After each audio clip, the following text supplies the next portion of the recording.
அத்தியாயம் 16. அம்மா, எவ்வளவு நேரம் உங்களுக்காக வெயிட் பண்றது? எவ்வளவு நேரம் வீட்டுக்கு வராம எங்க போயிட்டு வரீங்க? ஏன் போன் போட்டு எடுக்கல? மணி இரவு 12 நெருங்கும் வேளையில் வீட்டுக்கு வந்த தாயிடம் அவருக்காக காத்திருந்த ஸ்ருதி வினவ, சோம்பலாக தோளில் மாட்டியிருந்த பையை டீப்பாயில் போட்டவர், ஆபீஸ்ல வேலை ஜாஸ்திமா. அது மட்டும் இல்லாம ரொம்ப நாளா இழுத்தடிச்சிட்டு இருந்த ஆஸ்திரேலியா டீல் ஓகேவாயிடுச்சு.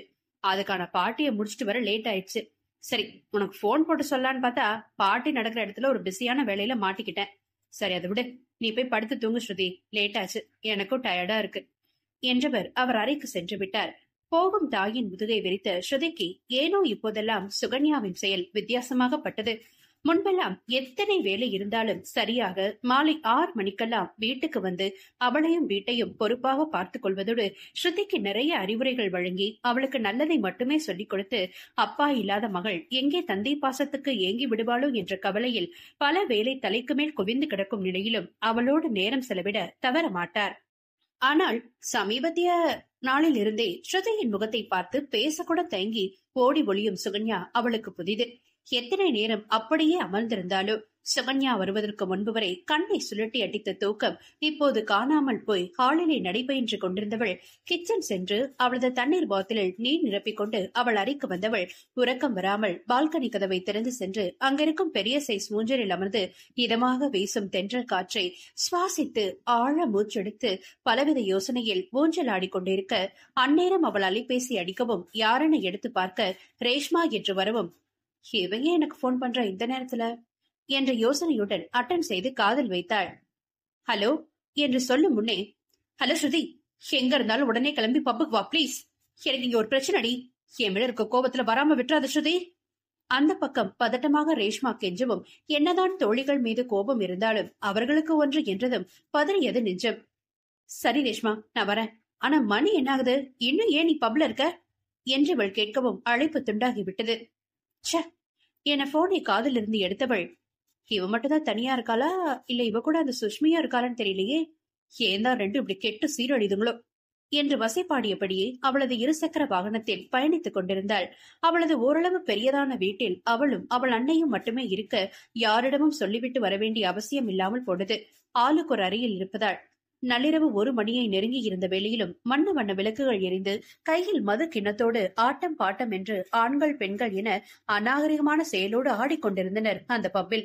அதையெல்லாம் முகசெழிப்பாக பார்த்தபடி ரேஷ்மா இருக்கும் இடத்தை தேடி சென்ற ஸ்ருதி அங்கிருந்து ஒரு அறையை திறந்து கொண்டு உள்ளே சென்றவள் ரேஷ்மா இருந்த நிலையை பார்த்து அருவருத்து கண்களை மூடிக்கொண்டாள்.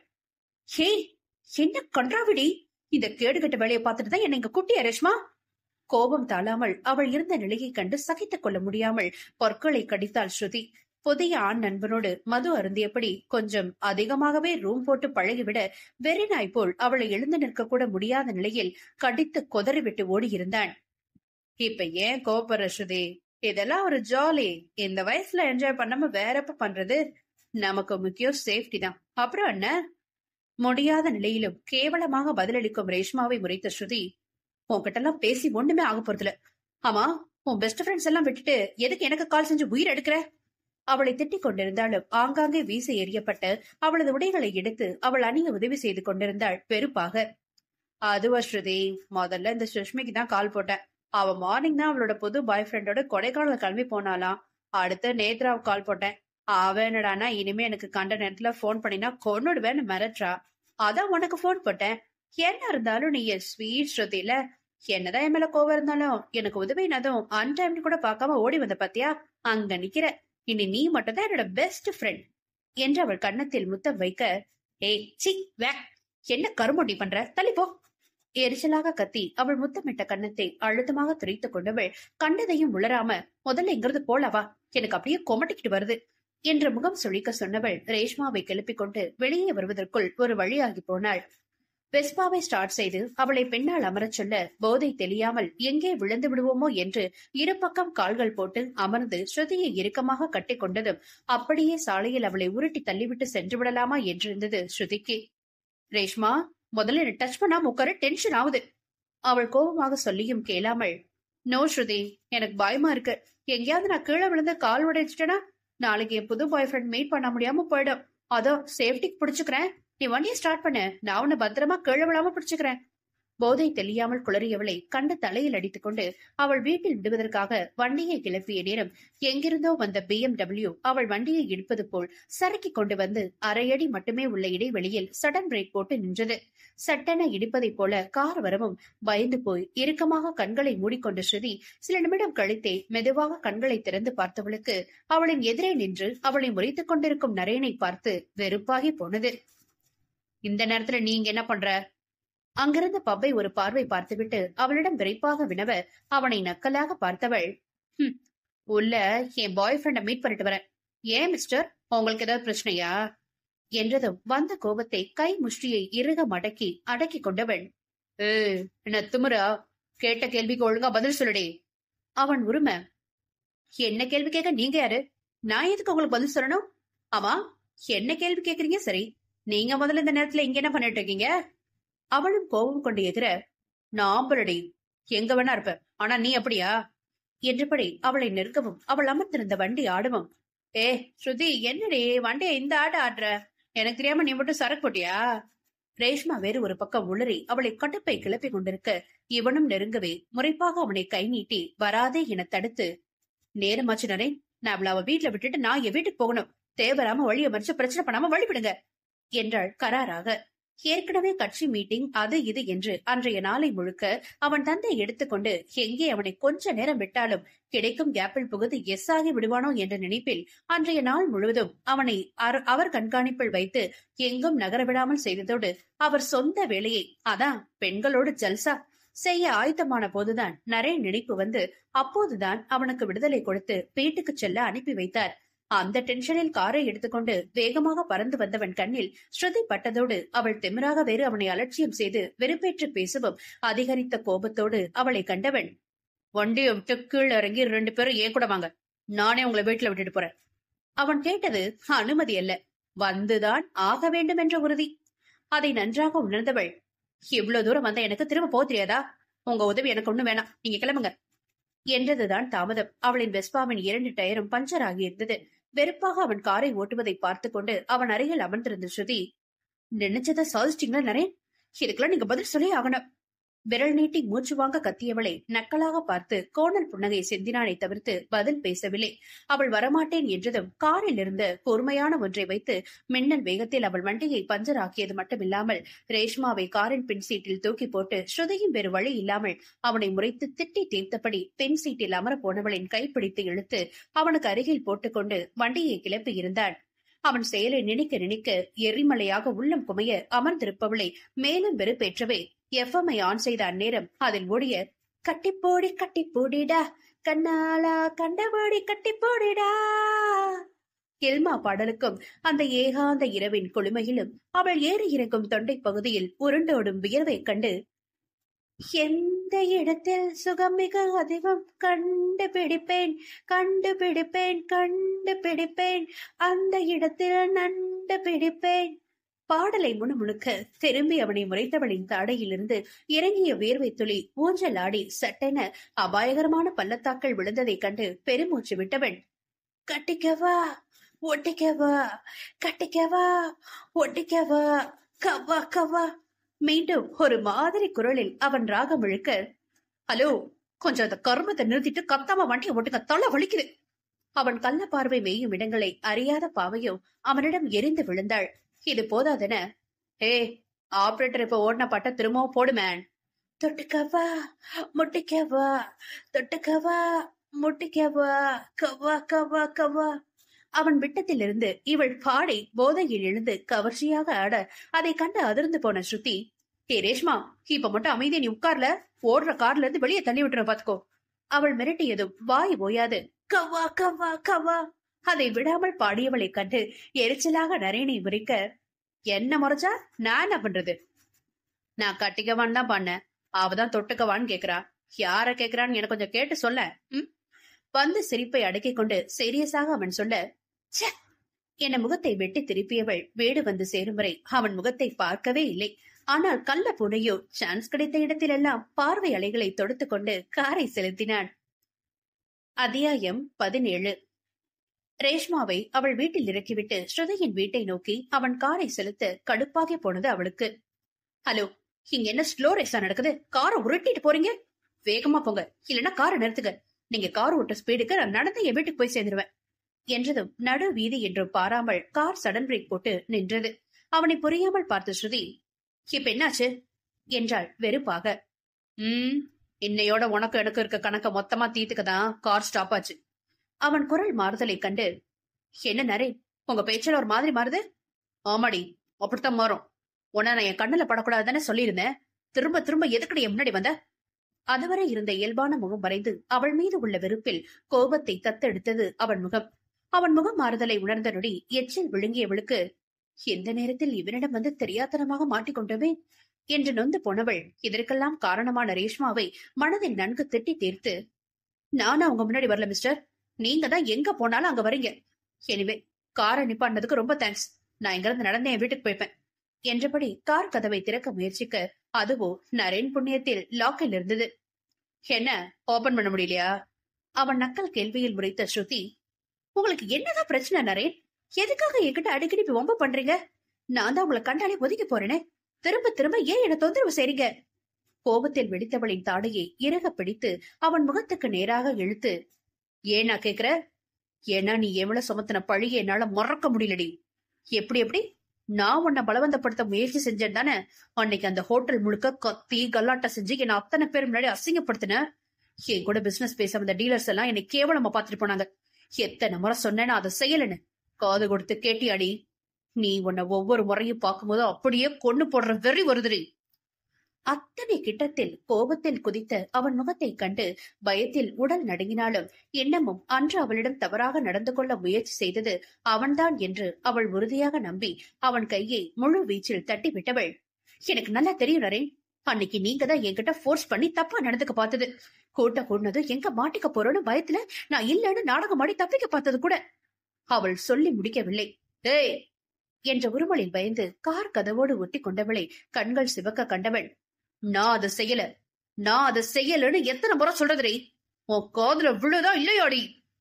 வெறி கொண்ட சிறுத்தையாய் உருமாறி கத்தியவன், என் கண் அசைவுக்காக எத்தனை பொண்ணுங்க கியூ கட்டி நிக்கிறாங்க தெரியுமா? ஆனா எனக்கு அதுல துளி கூட விருப்பம் இருந்ததுல. ஏன்னா எனக்குன்னு சொந்தமான ஒருத்தி எனக்காக வருமானு அவளுக்காக காத்துக்கிட்டு இருக்கண்டி. அப்படிப்பட்டவன் விருப்பம் இல்லாத பொண்ணை போர்ஸ் பண்ணணும்னு எனக்கு எந்த அவசியமும் இல்ல. அவன் குரலில் அத்தனை உறுதியும் அனல் பறக்கும் அவன் கண்ணில் இருந்த உண்மையும் கண்டு ஆடிப்போன ஸ்ருதிக்கு குழப்பமே மிஞ்சியது. ராமை முத்தமிட்டபடி கட்டி அணைத்துவிட்டு வெளியே ஓடி வந்த நேத்ரா ஹாலில் இருந்த சோஃபாவில் அமர்ந்து ஏதோ யோசனையில் இருந்தவளின் மடியில் பாரம் தோன்றவே குனிந்து பார்க்க, வரிசையாக மேலும் கீழும் 4 பற்கள் முளைத்த குட்டி பையன் மொத்த பற்களையும் காட்டி அவள் மடியில் ஏறி அமர்வதற்காக முயற்சித்துக் கொண்டிருக்க, கூடவே அவன் குட்டி தங்கையும் மறுபக்கம் அண்ணனுக்கு போட்டியாக நேத்ராவின் மடியில் ஏற போட்டியிட்டுக் கொண்டிருந்தது. இரு குழந்தைகளையும் என்ன உணர்வில் பார்க்கிறாள் என்றெல்லாம் அவளுக்கே புரியாத ஒன்று.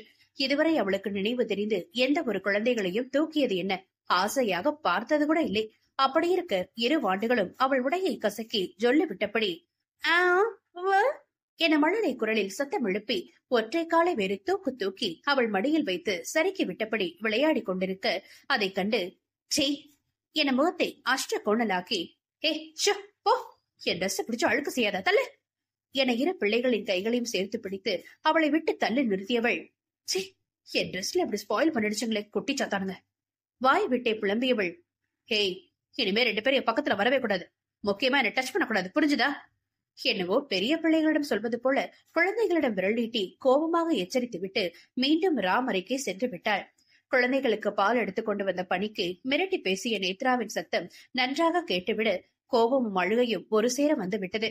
இதுவரை 2 குழந்தைகளையுமே அவளோ இல்லை வேறு யாரோ விளையாட்டாக கூட அதட்டி பேசியதில்லை. அப்படி இருக்க நேத்ரா குழந்தைகளிடம் கடுமையாக நடந்து கொண்டது மனதுக்கு மிகவும் கஷ்டத்தை கொடுத்தது.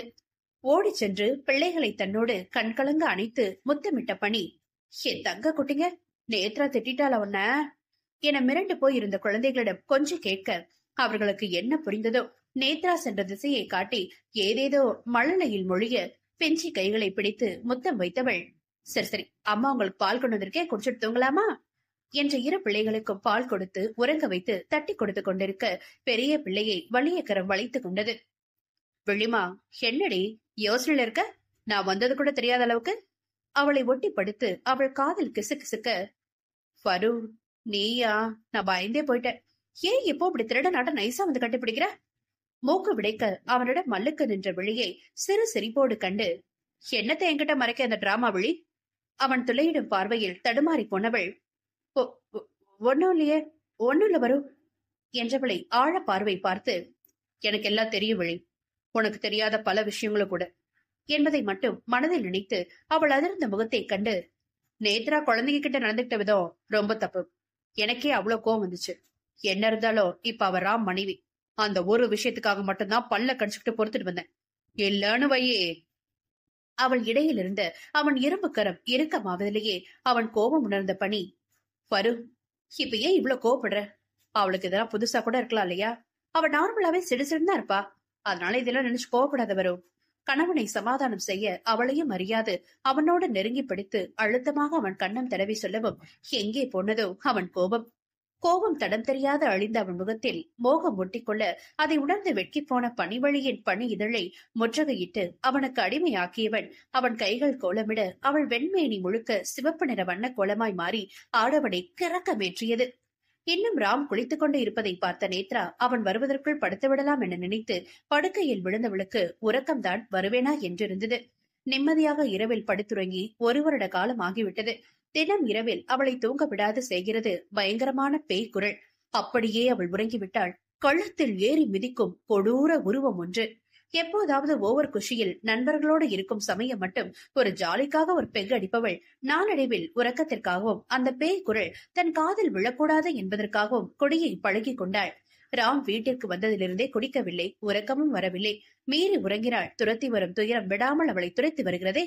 போர்வையை கழுத்து வரை போர்த்திக் கொண்டு வெறுமனே கண்மூடி படுத்திருப்பவளுக்கு நிம்மதி என்பது துளி கூட இல்லை.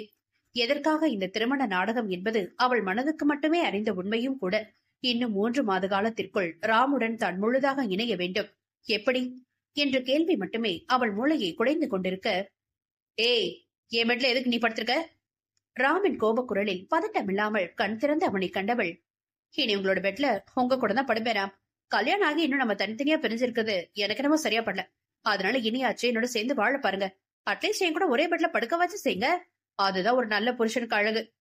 கண் சிமிட்டி அவள் சொல்ல, எரிச்சல் எரிச்சல் எரிச்சல், அத்தனை எரிச்சல் அவள் மீது வந்தது.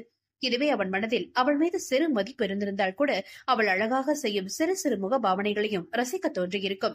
ஆனால் இவளை பார்த்தால் என்ன நினைத்தால் கூட கோபமும் எரிச்சலும் அதைவிட அதிகமாக வெறுப்பும் அல்லவா வருகிறது. ஏய், என்னடி ரொம்ப ஓவரா போற? நீ இந்த வீட்டுல என் கண்ணு முன்னாடி இருக்கிறதே எனக்கு பிடிக்கலன்னு சொல்ற. இதுல உன்னோட சேர்ந்து வேற வாழ சொல்ற? உன் கூட எல்லாம் வாழ நான் ஒன்னும் அவ்வளவு கீழ்த்தரமானவன் இல்ல. எப்பவும் போல ஹால்ல போய் படுத்தா படு, இல்ல முடியாது இங்கேதான் படுக்க போறேன்னு லூசு மாதிரி உளறிட்டு இருந்த கழுத்தை பிடிச்சு வெளியே தள்ளிய வேண்டியதா வரும். பால் முகம் கோபத்தில் சிவந்து துடித்தது அவனுக்கு. சுண்டி விட்டால் ரத்தம் வரும் வெண்மை நிறமுடையவள் கோபத்தை கன்னத்தில் கை வைத்து கண் சிமிட்டாமல் பார்த்த நேத்ரா, ராம், நீங்க எப்படி இவ்வளவு ஃப்ரெஷ்ஷா கலரா இருக்கீங்க?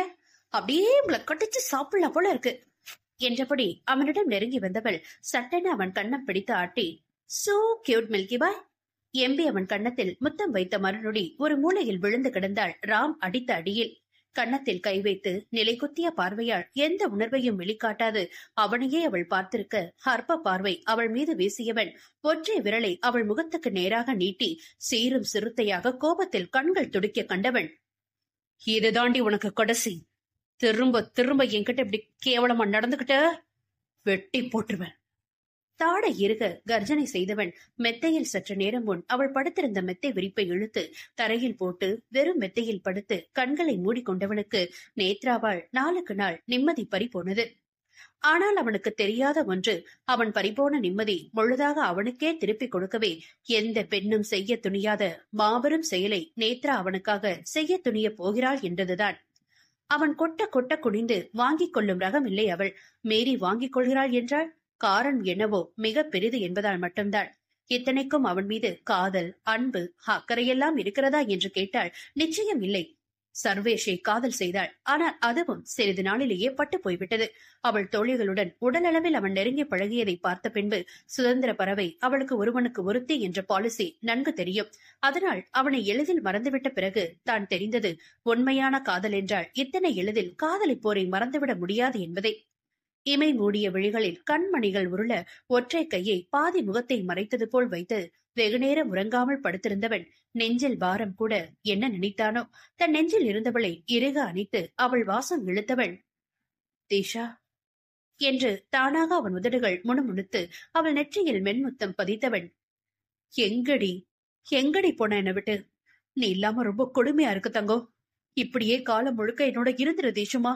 இனிமே என்னை விட்டு எங்கேயும் போகாதடி என்று மனைவியின் மீதிருந்த காதல் குறையாமல் அவள் இறந்தும் அவன் உள்மனம் நம்ப முடியாத நிலையில் இன்னமும் அவள் உயிருடன் அவனுடன் தான் இருக்கிறாள், அவள் வாழ்ந்து கொண்டு இருக்கிறாள் என்று நினைப்பு மாறாமல் அவன் நெஞ்சில் கிடந்தவளின் இதழை சிறைப்பிடித்து உரித்து இழுக்க வாகாக அவனுக்கு வளைந்து இசைந்து கொடுத்தாள் தேஷாவாக அவள் இடத்திலிருந்த நேத்ரா.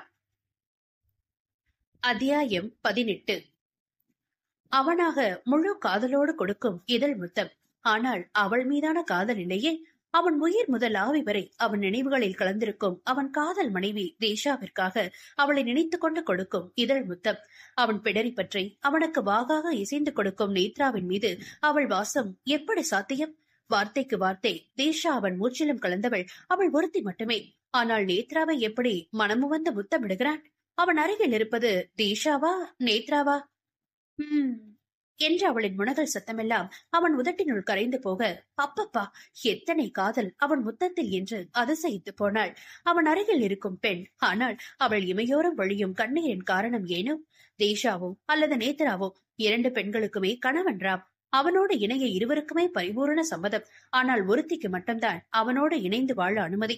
அது மனித உருவம் கொண்ட நேத்ராவுக்கு மட்டுமே சாத்தியம். ஆனால் தீஷா அவனோடு வாழ ஆசைப்படுவது இப்பிரபஞ்சத்தில் நடக்காத காரியம் அல்லவா? மனித உருவம் இல்லை என்றால் சாத்தானுக்கு சமம். தெய்வங்களுக்கு முதல் எதிரி. மனிதர்களுக்கு பேய், பிசாசு, குட்டிச்சாத்தான், மோகினி, குழந்தைகளுக்கும் மிருகங்களுக்கும் இரத்த காட்டேரி, ஆவி, பூதம், இப்படி சொல்லிக் கொண்டே போகலாம். அவர்களுக்கு என்று தனி கருப்புலகம் படைத்திருக்க, ஆனால் அவர்கள் ஆசைப்படுவதோ பாதியில் தொலைந்துவிட்டு சென்ற மனித வாழ்க்கையைத்தான். அது அத்தனை எளிதான காரியம் இல்லையே. நிழல் இல்லாத எந்த ஒரு உருவமும் மனித வாழ்க்கையை ஆசைப்படுவது நடக்காத ஒன்று. ஆனால் இங்கு தீஷா ஆசைப்படுவதும் இயற்கைக்கு அப்பாற்பட்ட ஒன்றைதானே.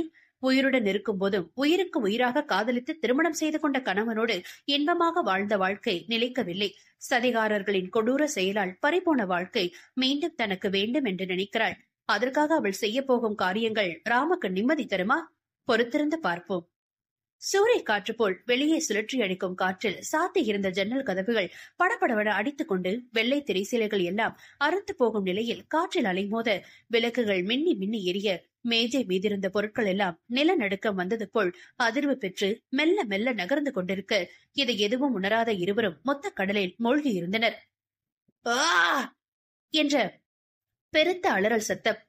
ஹே, அவன் ஏன் புருஷன்டி என கொடூரமாக மொழிய, இல்ல இவர் இப்போ என்னோட புருஷன் என்ற நேத்ரா ராமை இறுக்கமாக கட்டிக்கொள்ள, இல்ல இல்ல ராம் எப்பவோ என்னோட புருஷன் மட்டும்தான், அவரை விட்டு போடி என பெருத்த குரலோடு நேத்ராவை நெருங்க முயன்றது அந்த உருவம்.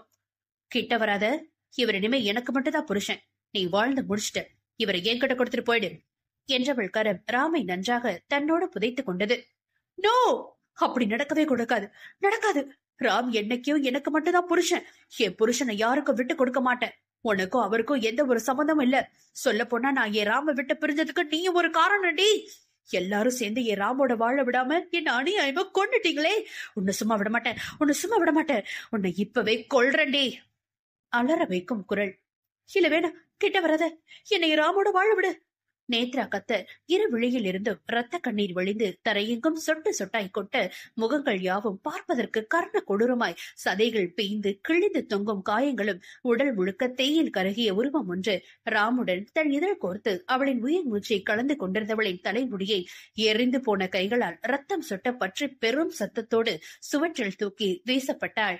அம்மா என்ற நேத்ராவின் அலறல் சத்தத்தில் ஏதோ கனவுலகில் சிக்கி இதழ் முத்தத்தில் நிலைத்து கண்மூடி படுத்திருந்தவள் அவள் சத்தத்தில் பதறி எடுத்து எழுந்து பார்க்க சுவற்றில் தலைமோதி இரத்த வெள்ளத்தில் மயங்கி கிடந்தாள் நேத்ரா.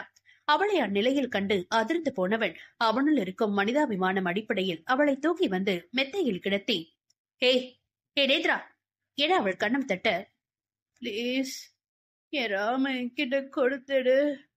அவள் உதடுகள் முணுமுணுப்பதை உற்று நோக்கியவனுக்கு பிளீஸ் என்ற வார்த்தை மட்டும்தான் புரிந்தது. அதற்கு மேலும் தாமதிக்காமல், இந்த அளவுக்கு எப்படி அவளுக்கு தலையில் அடிபட்டது? என்ற குழப்பத்திலேயே அவள் ரத்தம் வழியும் காயத்தை சுத்தப்படுத்தி முதலுதவி செய்தவன் அவள் இதழில் உள்ள காயத்தையும் கவனிக்க தவறவில்லை. அவள் முகத்தில் லேசாக தண்ணீர் தெளித்து, ஏய் கண்ணத்துற, இங்க பார் என உணர்ச்சியற்ற குரலில் அவளை எழுப்ப கண்களை பிரிக்க முடியாமல் கடினப்பட்டு திறந்தவள் அவள் எதிரே அவளை ஆராய்ச்சி பார்வையை தொடுத்துக் கொண்டிருக்கும் ராமை கண்டு, உங்களுக்கு ரொம்பவோ தொந்தரவு கொடுக்கிறடா ராம் என்றாள் சோர்ந்து போய் நிர்மலமான முகத்துடன். அவளை கூர்ந்து பார்த்தவன், ரொம்ப இல்ல, ரொம்ப ரொம்ப அதிகமா தொந்தரவு கொடுக்கற. அதான் நீயே சொல்றிய தொந்தரவுன்னு. அப்புறமும் ஏங்கிறது என் உயிரை வாங்கிட்டு இருக்க. இது வரைக்கும் உன்கிட்ட எந்த ஒரு உதவியும் நான் கேட்டதில்ல. முறையா உன்கிட்ட கையெடுத்து கும்பிட்டு கேட்டுக்கிறேன். நீ என்ன காதலிக்கிறன்னு அடிக்கடி சொல்லுவியே, அந்த காதல் உண்மையா இருந்தா தயவு செஞ்சு என் வாழ்க்கையை விட்டு வெளியே போயிடு. நீ என்னதான் முயற்சி பண்ணாலும் என் தீஷாவை மறந்துட்டு உன்னை எந்த ஜென்மத்திலையும் ஏத்துக்க மாட்டேன் என்று தீர்க்கமாக சூளுரைத்தவனை உணர்ச்சி துடைத்த முகத்தோடு கண்டவள் மெத்தையில் ஒற்றை கை ஊனியிருந்த அவன் கரத்தை பிடித்து அவள் கைக்குள் வைத்துக் கொள்ள கோபமாக எடுக்க முயற்சித்தவனை இறைஞ்சும் பார்வை பார்த்து, ப்ளீஸ் ராம் என இறுக்கமாக அவள் நெஞ்சில் அழுத்திக் கொண்டவள் அவன் கண்களை நேராக பார்க்க அவனும் அவள் பதுக்கி வைத்திருக்கும் கையை உருவ முயன்று கண்கள் மூடி தன்னை சமன் செய்து, பொறுமையா இருக்குன்னு ரொம்ப அட்வான்டேஜ் எடுத்துக்க நினைக்காத. ஏற்கனவே தலையில் அடிபட்டு இருக்கின்ற ஒரே காரணத்துக்கு தான் அமைதியா இருக்கேன் என்று அவன் பல்லை கடிக்க, தெரியும் ராம், உங்க அமைதி எதுக்குன்னு. நானும் சொல்ல வரத கொஞ்சம் சொல்லிடுறேன். அது வரைக்கும் பிளீஸ் இது பொறுமையோட கேளுங்க ராம். அதுக்கப்புறம் உங்களை நான் தொந்தரவு பண்ண மாட்டேன் என்றவளின் குரலிலும் முகத்திலும் தான் அத்தனை வேதனை.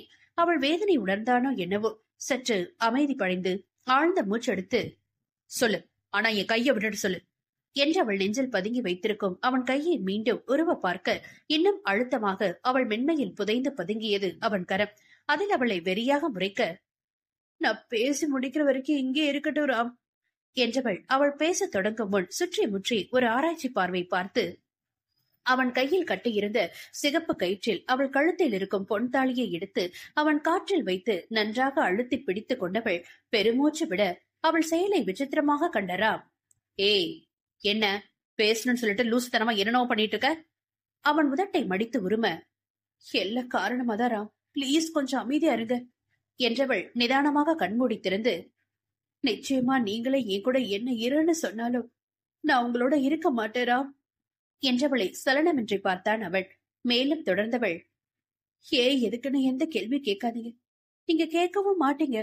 ஏன்னா எப்ப நான் உங்களை விட்டு போவேன்னு ஆவலா காத்திருக்க முதல் ஆளே நீங்க தானே என்று விரக்தி புன்னகை சிந்தி, நான் உங்களை விட்டு போகும்போது நீங்க இழந்த மொத்த சந்தோஷமும் திரும்ப உங்களுக்கு கிடைக்கும். அது வரைக்கும் இந்த இம்சையை கொஞ்சம் பொறுத்துக்கோங்க. அதுக்கப்புறம் நீங்களே நினைச்சாலும் பார்க்க முடியாத இடத்துல நான் இருப்பேன் என்றவளின் ஒரு சொட்டு கண்ணீர் துளி அவள் நெஞ்சில் இருக்கும் அவன் கரத்தில் பட்டு தெரித்தது. அப்போதும் அவனிடம் எந்த ஒரு மாற்றமும் இல்லை. அவளின் கண்ணீர் துளியும் அவனை சிறிதும் கரைத்து விடவில்லை.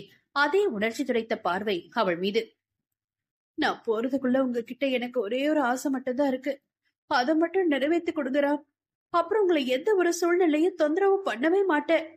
இது என் உயிரா நினைக்கிற 2 பேர் மேல சத்தியம் என திடமான குரலில் அவள் செய்த சத்தியம் கூட அவனை அசைத்து பார்க்கவில்லை என்பதுதான் பரிதாபம். என் மேல இன்னும் உங்களுக்கு நம்பிக்கை வரலன்னு நினைக்கிற.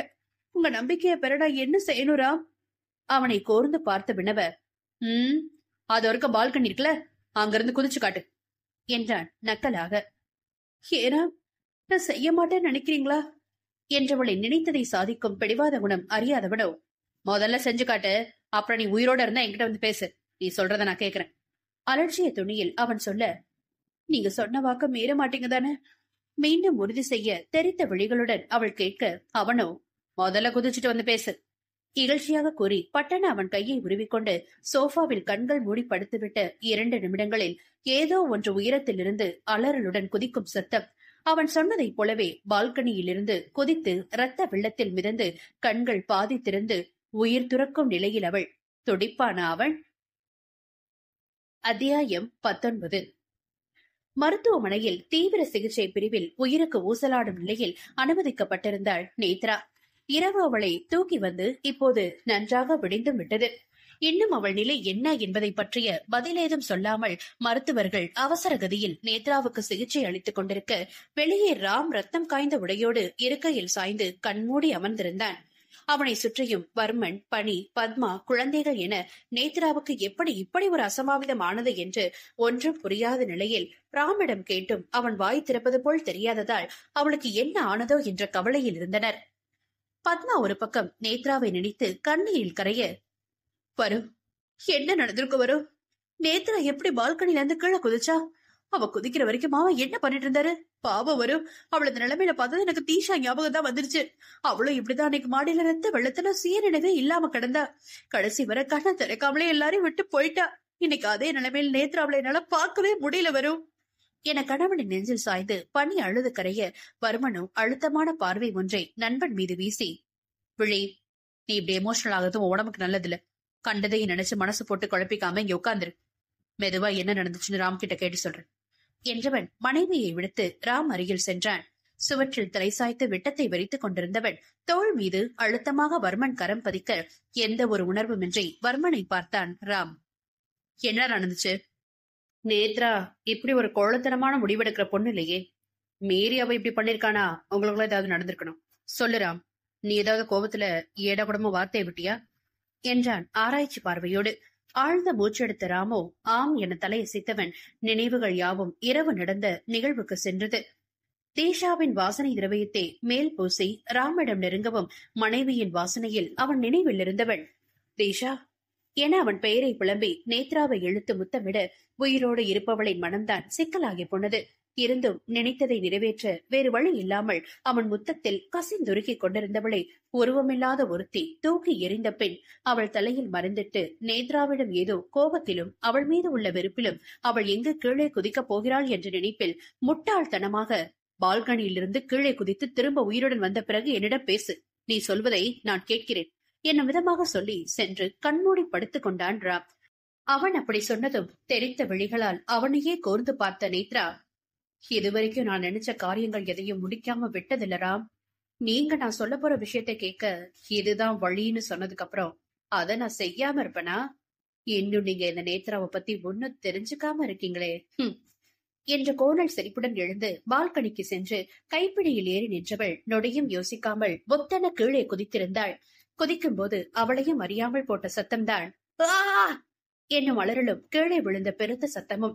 அதில் பட்டென கண் திறந்த ஒன்று புரியாமல் திருத்திருவென மொழித்தராம்.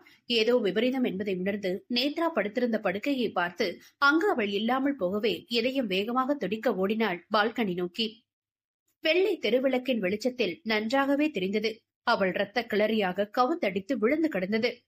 ஹே என கண்கள் கலங்க அவனையும் மீறி கை நீட்டி கத்திக்கொண்டு ஒரே ஓட்டமாக கீழே ஓடியவன் கால்கள் தள்ளாட படையிலிருந்து உருண்டு விழுந்து தவழ்ந்து எழுந்து அவளை நெருங்கியவன் மனமெல்லாம் இன்னும் எத்தனை முறைதான் இது போன்ற குருதி வெள்ளத்தை காண வைத்து எனக்கு தண்டனை வழங்கவிருக்கிறாய் கடவுளே என ஊமையாக கதறியது. அரைக்கண் மயக்கத்தில் தலையிலிருந்து ரத்தம் தரையெங்கும் வழிந்தோடிய நிலையில் கை விரல்கள் நடுங்க தரையில் தாளமிட்டு ராம் என்று ஸ்வரமற்ற அழைத்தவளை நொடியில் மடியில் தாங்கி இருந்தவன், லூசு லூசு, நான் ஏதோ முட்டாள் மாதிரி சொன்னேன், நீயும் ஏண்டி இப்படி பைத்திய கரதனமா பண்ணி வச்சிருக்க? உன் மேல வெறுப்பும் கோபமும் அளவுக்கு அதிகமா இருக்குடி.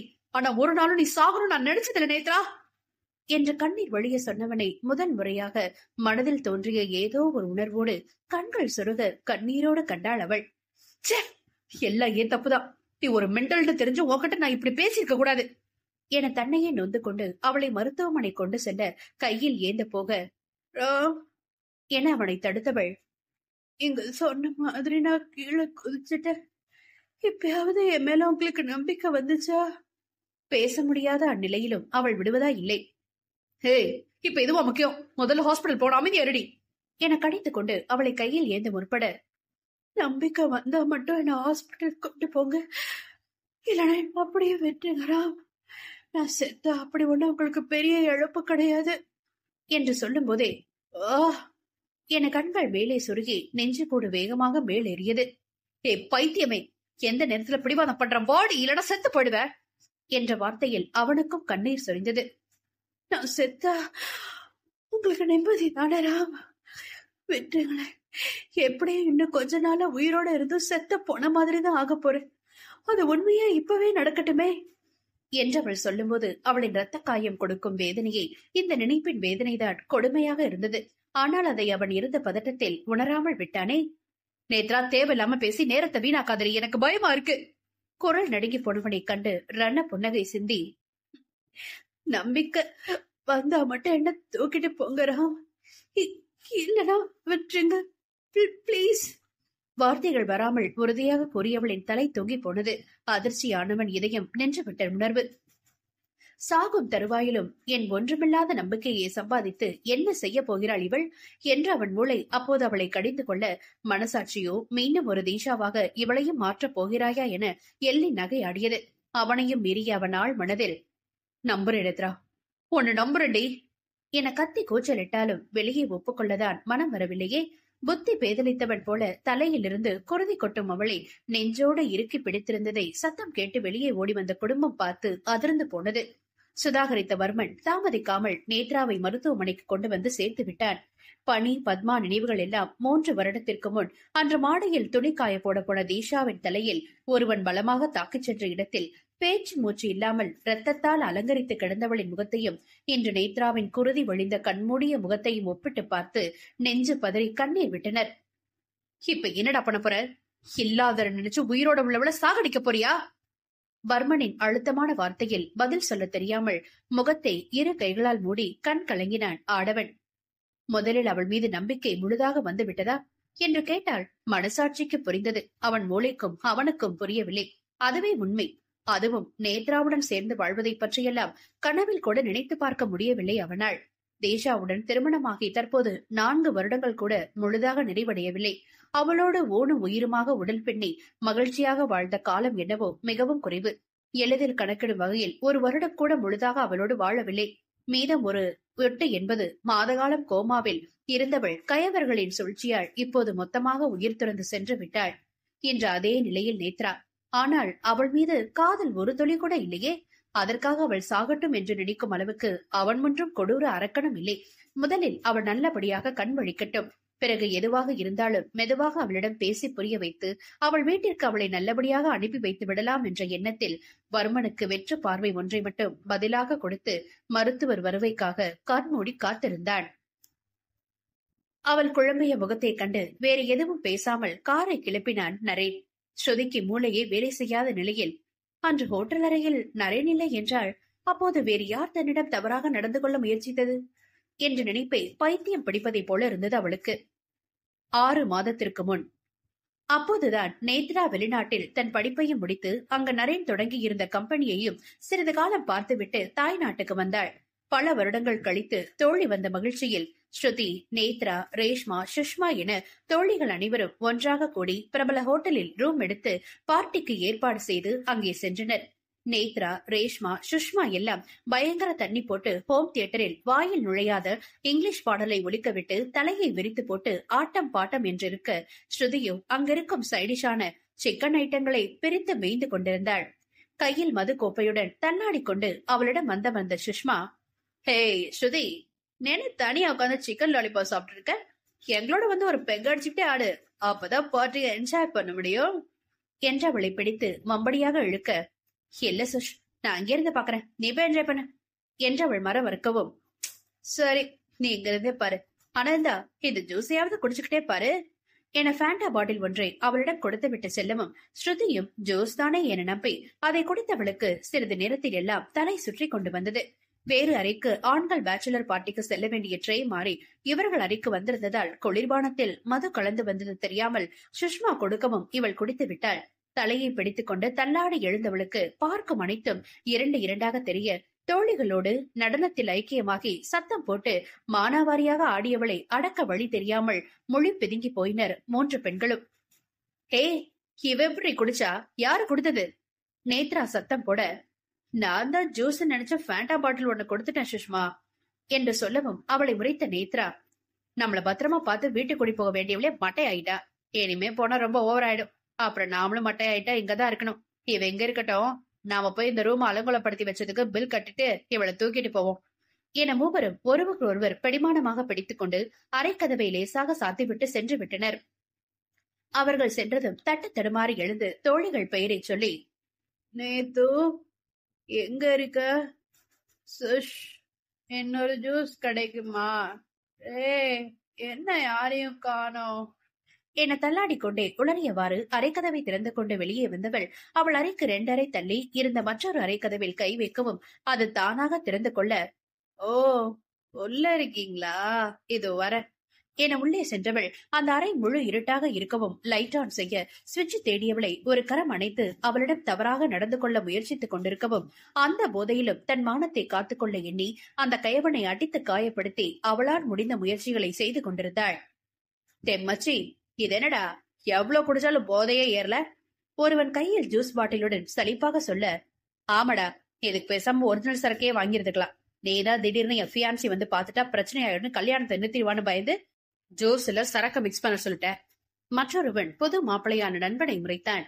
டேய், எனக்கு என்னடா தெரியும் இப்படி அவனுங்க சொதப்புவானுங்கன்னு? என்கிட்ட பக்காவா பண்ணி தரோன்னு பெரிய இவன் மாதிரி சொல்லிட்டு வெறும் ஜூஸ கொடுத்து என் தலையில மிளகா அரைச்சிட்டானுங்களே. இருடா, நான் அவனை இன்னைக்கு உண்டு இல்லன்னு ஆக்கிட்டு வரேன் என்று புது மாப்பிள்ளை குதிக்கவும் அவனை தடுத்து நிறுத்திய நரேன், டேய் இருங்கடா, நான் போய் என்னன்னு பார்த்து பேசிட்டு வரேன்.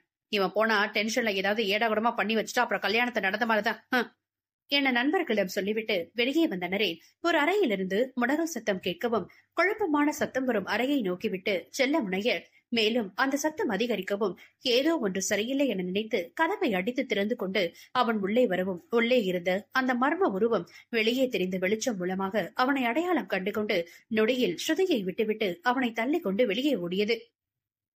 கீழே விழுந்து எழுந்தவன் அந்த உருவத்தை பிடிக்க ஓடும் சமயம், ஆ விடு என் ஸ்ருதியின் சத்தம் அழுகையாக அதிகரிக்கவும் முதலில் இந்த பெண்ணை பார்ப்போம் என அவசரத்தில் விளக்கை போட மறந்து அவளிடம் நெருங்கவும் போதையில் கண் திறக்க முடியாமல் பயந்த ஸ்ருதி மீண்டும் அந்த கயவன்தான் தன்னை நெருங்க நினைக்கிறான் என பயந்து அவனை மெத்தையில் தள்ளி அவன் மேல் ஏறி பலமாக கத்தி அனைவரையும் அழைக்கவும் இம்முறை நன்றாக கதவு திறந்திருக்கவே அவள் கூச்சல் சத்தம் கேட்டு கூட்டம் கூடியது.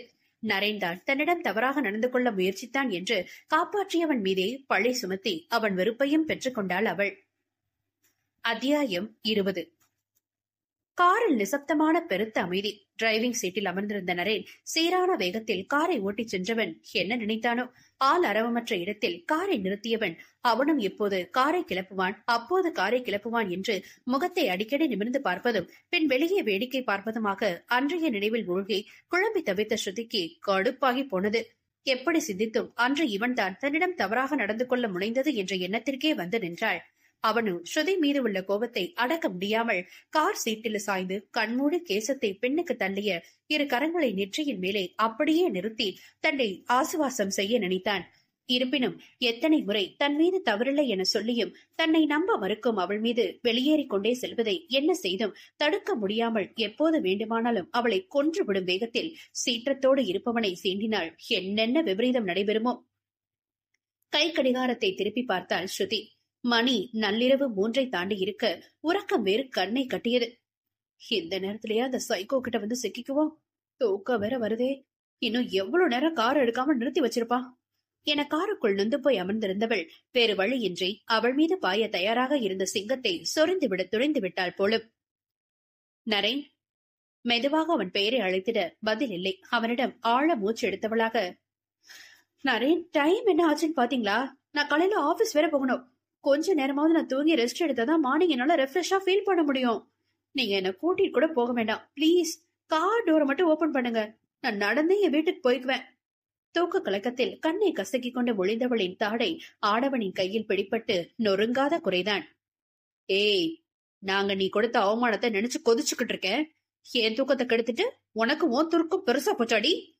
கர்ஜனையாக உரிமையவனின் சத்தத்தில் உறக்கம் மொத்தமாக அவளை விட்டு தூர ஓடி நடுங்கிய ஸ்ருதிக்கு இப்போது அவளுக்கு நடக்கவிருக்கும் நிகழ்வை முன்கூட்டியே கணித்திருந்தாள். நிச்சயமாக யார் அழைத்திருந்தாலும் அவளின் வீட்டை விட்டு வந்திருக்க மாட்டாளோ என்னவோ. அறுவை சிகிச்சை முடிந்தது. ஆனால் நேத்ரா பிழைப்பாளா மாட்டாளா என்பதை சொல்ல தயங்கிய மருத்துவரை வெறித்து பார்த்தான் ராம். இன்னும் எத்தனை முறை இதுபோன்ற அறுவை சிகிச்சை நடைபெறும் அறைக்கு முன்னால் பரிதவிப்போடு நிற்பது என்ற நினைப்பே மனம் முழுவதும் கசக்க செய்தது. டாக்டர், பிளீஸ் பதில் சொல்லுங்க. நேத்ரா நல்லதானே இருக்கா? அவ பிழைச்சுப்பதானே? பழைய மாதிரி எழுந்து வந்துருவாள? பணியும் பத்மாவும் தான் மாறி மாறி தவிப்பாக கேட்டனரை தவிர்த்து இரு ஆடவர்களும் மருத்துவரை கூர்ந்து நோக்கினர். சாரி மேடம், அவங்க தலையில பலமா அடிபட்டிருக்கு. எங்களால முடிஞ்ச வரைக்கும் அவங்களுக்கு ட்ரீட்மெண்ட் கொடுத்து உயிரை காப்பாத்தி வச்சிருக்கோம். 48 மணி நேரத்துல கண் வழிச்சா ஓகே, அவங்க பிழைச்சுப்பாங்க.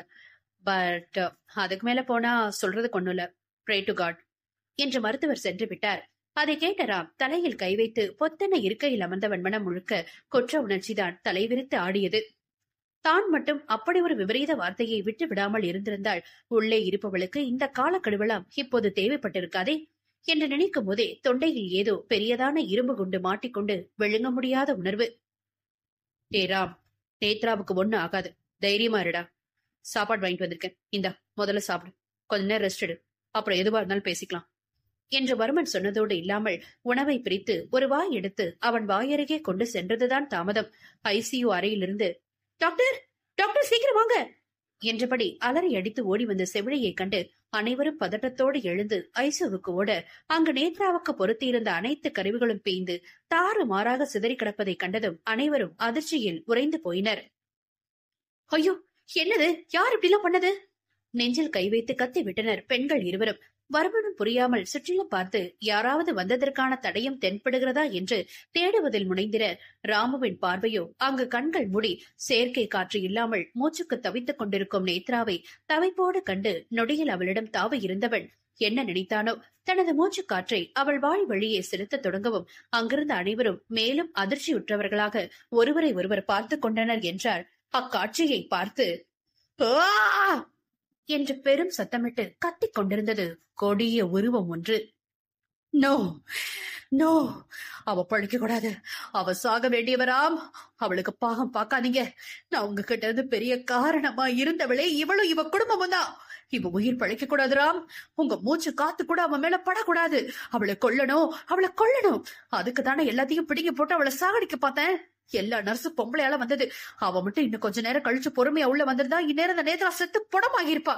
முதல்ல அந்த நர்ஸ கொல்லணும் என்ற பெருத்த அலறல் சத்தம் அவரையை சுற்றி சுற்றி வந்த போதிலும் யார் காதிலும் விழுந்ததாக தெரியவில்லை.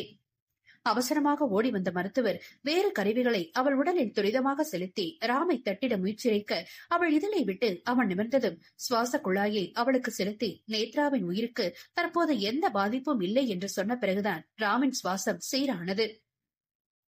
இப்ப அவங்க ஓகே, பட் திரும்ப இப்படி எதுவும் நடக்காம பாத்துக்கணும்.